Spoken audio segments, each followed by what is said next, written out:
Jadi saya tidak mengatakan bahwa ini hanya urusan daerah atau orang-orang Pemda, tapi juga sampai melibatkan orang-orang di pusat yang punya kekuasaan dalam hal penegakan hukum.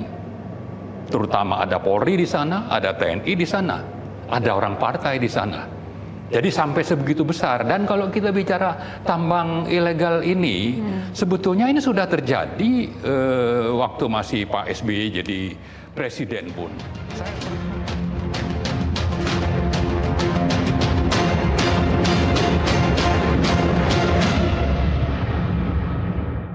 Presiden Prabowo Subianto melontarkan pernyataan keras terkait persoalan tambang timah ilegal di Bangka Belitung. Presiden menyebut sekitar 1.000 tambang ilegal telah ditutup pemerintah. Namun yang kemudian menjadi sorotan bukan hanya soal penutupan tambang. Presiden justru mempertanyakan bagaimana aktivitas ilegal dalam skala sebesar itu bisa berlangsung tanpa diketahui aparat. Bahkan Presiden meminta Panglima TNI dan Kapolri mengusut persoalan tersebut. Pertanyaannya sederhana, tetapi sangat serius. Kalau ada 1.000 tambang ilegal, hampir mustahil tak terendus siapa yang tidak tahu. Dan kalau memang ada pihak yang mengetahui, tetapi membiarkan, siapa yang harus bertanggung jawab. Malam ini kita akan membedah persoalan ini bukan hanya dari sisi penegakan hukum, tetapi juga dari sisi tata kelola pertambangan dan kepentingan masyarakat. Akhir tahun lalu, kita telah tutup 1.000 tambang timah ilegal di Bangka Belitung. 1.000 tambang ilegal. Saya telah minta Panglima TNI dan Kapolri untuk usut masa 1.000 tambang pejabat TNI dan pejabat Polri nggak tahu.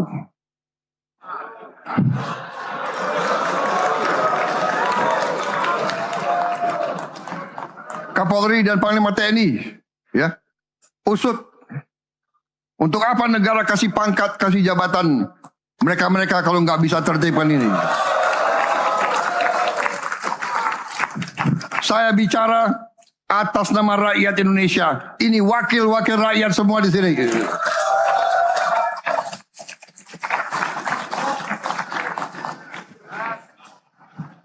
Pemimpin yang baik, komandan yang baik adalah yang berani menertibkan anak buahnya sendiri.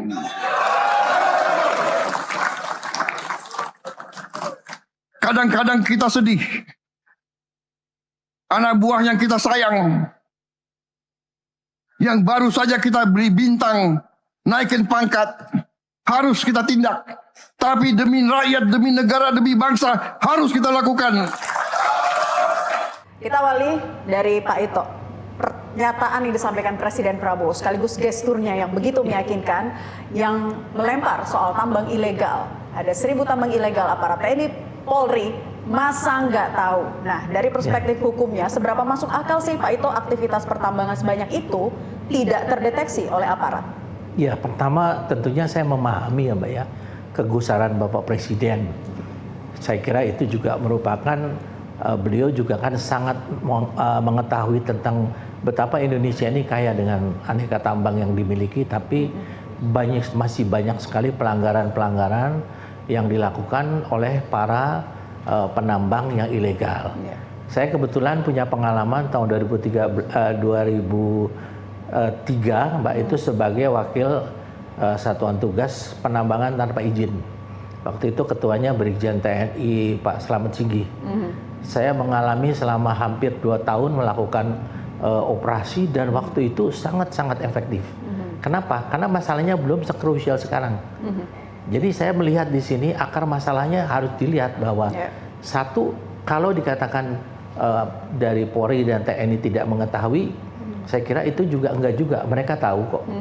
Kemudian yang kedua, kita melihat kondisi lapangannya.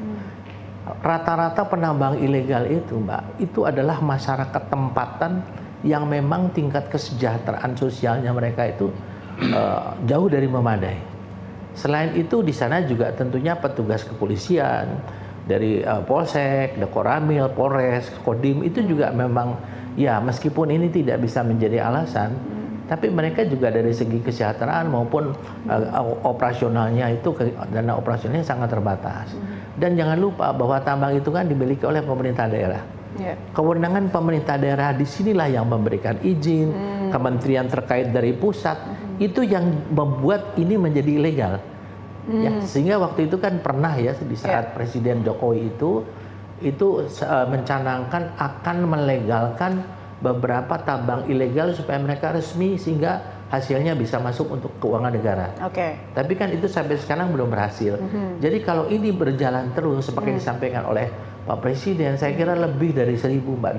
Berbagai macam ya, ada tambang emas, tambang batu bara, kemudian juga dari mineral lainnya ya. Ini ilegal, tapi di sisi lain sudah menjadi mata pencaharian warga sekitar yang kalau kata Anda ini memang jauh dari kata sejahtera dari upahnya mereka. Yang bisa menindak dan memberi kewenangan adalah pemerintah daerah. Tapi kalau aktivitasnya ini sudah berlangsung dalam skala yang cukup lama, besar, dan bertahun-tahun, berarti ini bukan lagi sebagai pelanggaran individu, tapi jangan-jangan ada kejahatan yang terorganisir di sini, Pak Ito. Kalau saya, selain kejahatan yang terorganisir, ini juga ada satu kejahatan yang tersembunyi. Tersembunyi itu dalam arti kata, ya kalau ketahuan nasib, kalau nggak ketahuan mereka jalan terus ya. Karena bagaimanapun juga, Mbak, memang dari hasil tambang ilegal ini pasti mereka mendapatkan sesuatu potensi mendapatkan materi yang besar. Siapa di sini yang sangat berpengaruh? Ada pemodal. Pemodal itu dia tidak bayar pajak, tidak bayar kewajiban kepada negara. Dia tinggal supaya dia aman, maka dia ingin mendapatkan perlindungan dari siapa? Dari anggota kepolisian, UKNUM, ya, dari TNI, dan juga dari pemerintah daerah. Bukan karena pemerintah daerah ini kan yang punya tambang ilegal ini kan. Kemudian sekarang kita melihat bahwa peran dari mungkin dari lembaga legislatif di daerah itu juga kan harusnya ini kan menjadi satu perhatian, misalnya memanggil kepolisian sempat, kejaksaan, TNI, kemudian juga pihak-pihak Pemda yang terkait kan, apakah ini sudah dilakukan atau tidak? Jadi apa yang diharapkan Pak Presiden itu bukan hanya menyangkut kepada institusi kepolisian atau TNI saja, tapi terutama kepada pihak-pihak yang memang bertanggung jawab untuk bagaimana mereka mengelola. Kan yang mengelola Kementerian SDM, yang mungkin kementerian lain, yang lingkungan hidup dan lain sebagainya. Nah kalau mereka punya satgas, ini kan tambang ilegal misalnya merusak lingkungan hidup. Kemudian dari segi perizinannya mereka tidak memenuhi persyaratan Kementerian SDM. Ini ada undang-undangnya dari Minerba, ada undang-undang PPLH, ada undang-undang pidananya. Saya kira ini komprehensif harus ditangani. Gitu, Pak Marwan, kalau tadi dikatakan Pak Ito, masa sih aparat nggak tahu? Kayaknya ya emang tahu sebenarnya ya. Tapi sebetulnya ini hanya kegagalan pengawasan atau memang sudah merupakan bentuk kejahatan yang terorganisir? Ya, jawabannya bisa iya, bisa juga tidak gitu ya. Soal gagal mengawasi itu saya yakin terjadi. Tapi yang lebih fatal sebetulnya adalah bahwa tidak mungkin ada penambangan ilegal kalau produknya itu sendiri tidak ada yang nampung, ya kan? Yang nampung itu siapa? Salah satunya tadi pemodal. Pemodal pun itu mungkin terbatas hanya untuk volume berapa. Nah ini ada pemodal besar yang memang menerima begitu banyak hasil dari tambang ilegal itu. Dan itu bisa juga nanti sampai diekspor ke luar negeri. Kalau sudah seperti itu ya, jadi saya tidak mengatakan bahwa ini hanya urusan daerah atau orang-orang Pemda, tapi juga sampai melibatkan orang-orang di pusat yang punya kekuasaan dalam hal penegakan hukum. Terutama ada Polri di sana, ada TNI di sana, ada orang partai di sana. Jadi sampai sebegitu besar. Dan kalau kita bicara tambang ilegal ini, sebetulnya ini sudah terjadi waktu masih Pak SBY jadi presiden pun. Saya pernah hadir di satu acara di Bangka Belitung ya. Dengan dengan Universitas Bangka Belitung, dengan rektornya segala itu. Kita bicara soal PETI. Penambangan tanpa izin. Yang kecil itu sebetulnya ada pemodal dari Singapura, ya kan, untuk nanti rakyat itu bekerja, Tapi ini skalanya sangat besar dan sebetulnya itu tidak boleh dilakukan, tapi bisa aman. Kenapa bisa aman? Ya tadi, bukan cuma tidak paham, tapi justru mengawal ya aparat penegak hukum itu untuk ini bisa terlaksana gitu. Jadi urusannya sudah panjang. Mungkin belakangan ini Pak Prabowo tidak terlalu paham detail atau tidak paham bahwa ini masih berlangsung, malah lebih parah gitu. Jadi karena itu, misalnya Pak Prabowo itu kan sudah menetapkan adanya peraturan tentang PKH Januari 2025, sudah hampir 2 tahun. Tugasnya apa? Itu untuk mengamankan masalah, jadi judulnya itu PKH, penertiban kawasan hutan. Tapi di situ juga menyangkut tambang. Inilah yang coba ditertibkan dan inilah ada teman dari lapangan yang melaporkan ke Pak Prabowo dan itulah yang mungkin menjadi dasar beliau membuat pernyataan tadi. Nah, jadi, tapi memang sudah sangat akut. Jadi sudah sangat akut karena ternyata backingannya itu begitu luar biasa. Dan kalau kita bicara tentang misalnya siapa Muiz ya sebenarnya Harvey Muiz. Timah. Itu kan cuma pion pelaksana di lapangan. Di belakangnya itu ya pangkatnya tinggi. Kalau bicara misalnya level tinggi itu ya sudah jenderal gitu. Atau kombes atau apalah. Itu sudah sangat jelas sebetulnya. Cuma penegakan hukumnya itu tidak terjadi gitu. Apalagi sudah bicara politik. Ya kan? Kalau sudah politik ya di situ ada rente. Rente ini bisa mendukung kekuasaan. Ya sudahlah, itu akan terus berlangsung. Jangan sampai ya kalau kita lihat ya, judulnya tambang ilegal, tapi seolah-olah jadi legal karena sudah sampai ke ekspor, begitu kan? Seolah-olah jadi dilegalkan saja karena ada keterlibatan orang besar di belakangnya. Kita kan tanya lagi Pak Ito, dalam praktek penegakan hukum ya, ketika di lapangan ditemukan ada tambang ilegal, sebenarnya sejauh mana sih aparat bisa menelusuri siapa pemodal dan pengendali di belakang? Ya sebetulnya kalau menurut saya sangat bisa ya. Ibaratnya tadi sampaikan Pak Marwan itu kita ibaratnya gunung es. Ini yang sekarang ada di ujungnya aja nih. Tapi di bawahnya sedemikian luas, ini sangat-sangat kompleks Pak. Kenapa? Tadi dikatakan sesuatu yang legal dengan ilegal itu yang membedakan adalah masalah keuntungan. Kalau misalnya legal biasanya kan ada fee ya, insentif. Kalau namanya ilegal ini udah nggak bicara insentif lagi. Nah orang kan lihat daripada kebutuhan ya. Yang saya sampaikan tadi masalah kesejahteraan sosial masyarakat, kemudian juga tentu aparatnya juga. Dan ini kan sudah sedemikian menahun sehingga ibaratnya sudah merupakan sesuatu yang terstruktur, masif, dan juga kalau kita mau membongkar keseluruhannya, maka ini kan nabrak kemana-mana. Termasuk kepentingan tadi yang saya pernah dulu menangani kasus di Konawe ya Pak. Itu petinya kecil-kecil Pak. Tetapi yang penampungnya ini, itu mereka itu bukan di dalam negeri, dibawa ke negara lain.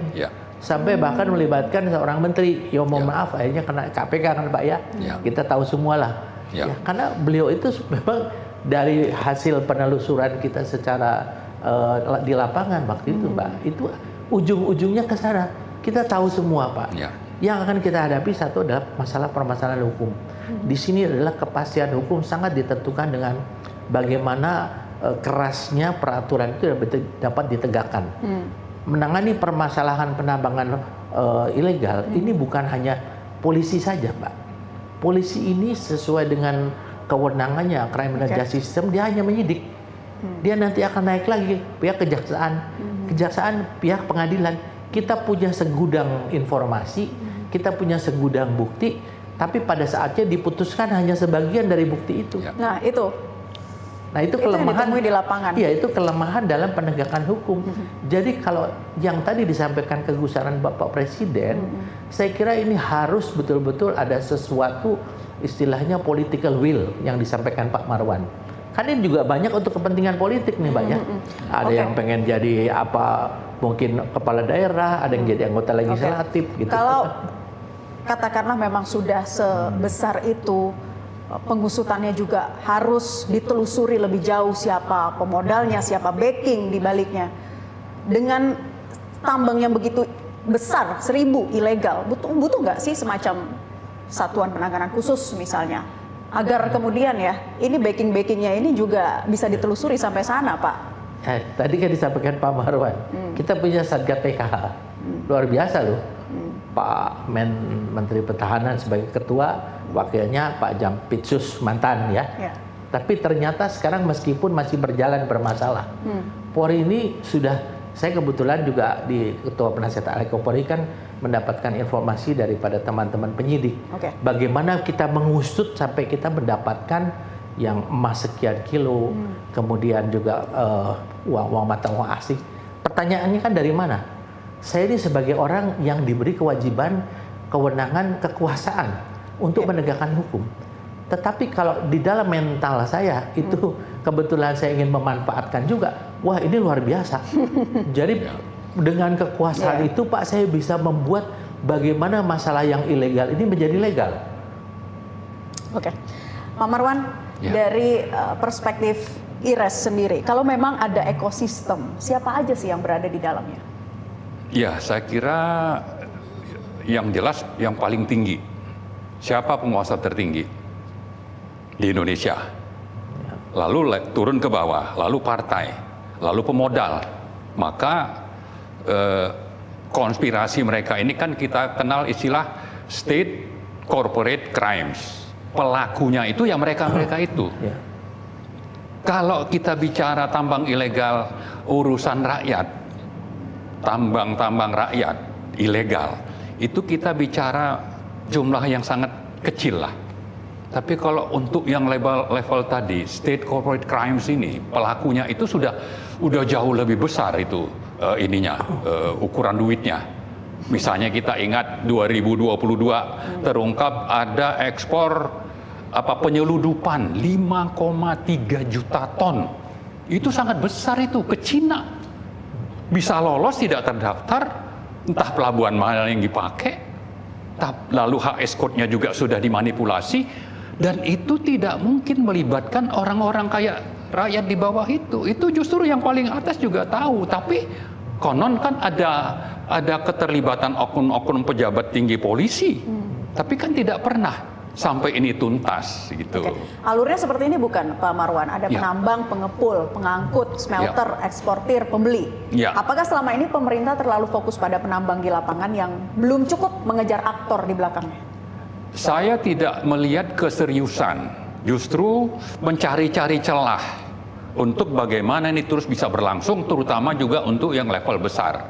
Misalnya, kalau Pak Prabowo bicara tentang tadi yang ilegal, ini kan urusan rakyat di bawah yang mestinya bisa dibereskan oleh Menteri SDM.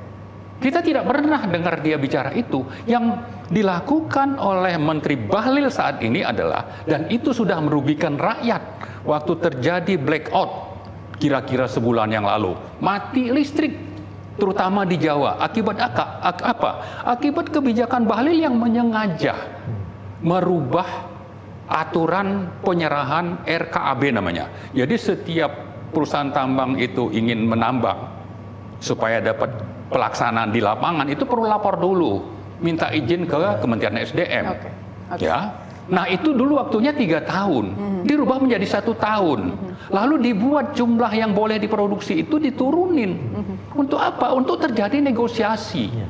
Bahkan saya dengar Dirjen Minerba saja di-bypass oleh menteri untuk langsung berhadapan dengan perusahaan besar. Untuk apa? Untuk meres.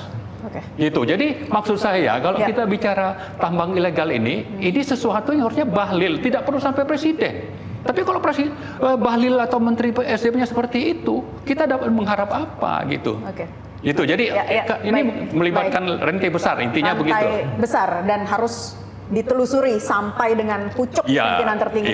Dari tambang ke pintu ekspor, siapa yang menjaga? Gestur akan kembali dalam segmen berikutnya. Seusai jeda, tetap bersama kami.